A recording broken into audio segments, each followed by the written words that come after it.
tonight we're going to skip a BATH and we're just going to do a SHOWDR. Dadas. Yeah? Dadas. Dadas. Dadas. Dadas.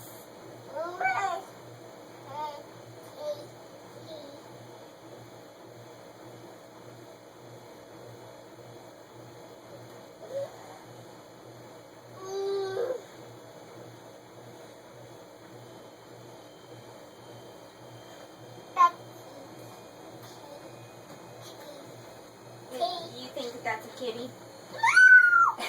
She thinks it's a kitty on her shirt. You want to come read your Christmas stories for the night?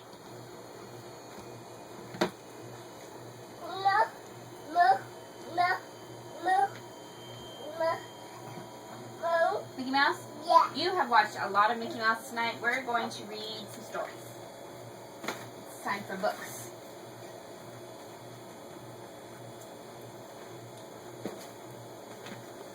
Where's that chapter book that we were reading? There it is. Read another chapter out of here. Chloe, Michelle, don't you spill that milk. Thank you. Books. The woman paused briefly and adjusted the cushion near the boy's ankle. Tickled that the cat was curled up on Zeb's chest, she tended the fire and began again. In the very center of the garden, of Eden, God planted a beautiful tree, prettier than any Christmas tree. Its ornaments were strange and lovely fruit. But this tree was off limits to Adam and Eve. For this was the testing tree. God put it there on purpose to test and see whether Adam and Eve would obey him. Of course, he could have made humans more like other creatures, which do things without question. A caterpillar does not ask himself, let's see, shall I spin myself into a cocoon and turn into a butterfly? Or is it more fun to be a caterpillar? He just does what he does and cannot do otherwise. God had decided he wouldn't get much pleasure from humans who acted like caterpillars. He wanted people who would obey him and be his children because they chose to. Stars? Yeah. No. Dice. Flowers? Dice. What's that? Dice. Bee?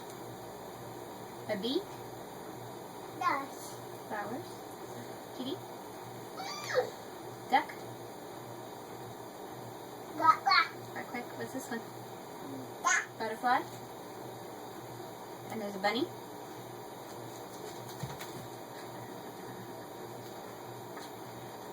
And so the testing tree. It wasn't a hard test, not like putting a candy bar in front of you and saying you mustn't eat it. After all, there were lots of other trees in the Garden of Eden.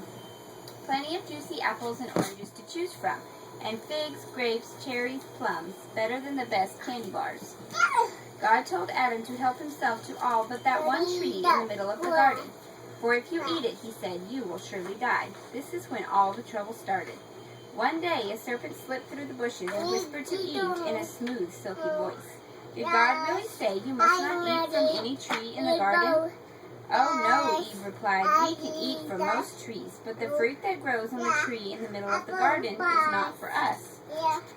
God told us that if we eat it, we will die. The serpent's forked tongue flipped out and about as he said slyly, surely you won't die.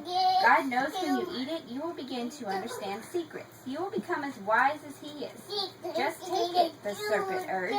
This serpent, as you might already know, was no ordinary snake. It was really a disguise, a costume for Satan himself. Satan had once been an angel called Son of the Morning. But he was a real troublemaker, and in his pride he had begun to want to be as great and wise as God himself. So Satan fell from heaven, sending shockwaves still felt today. Now seeing Adam and Eve, whom God loved, Satan thought of a way to get even, a way to spoil God's plan. To Eve, the snake's words sounded exciting. She ran to the center of the garden and looked up into the branches of the testing tree. There, ripe and tempting, hung the fruit. She remembered what Satan said about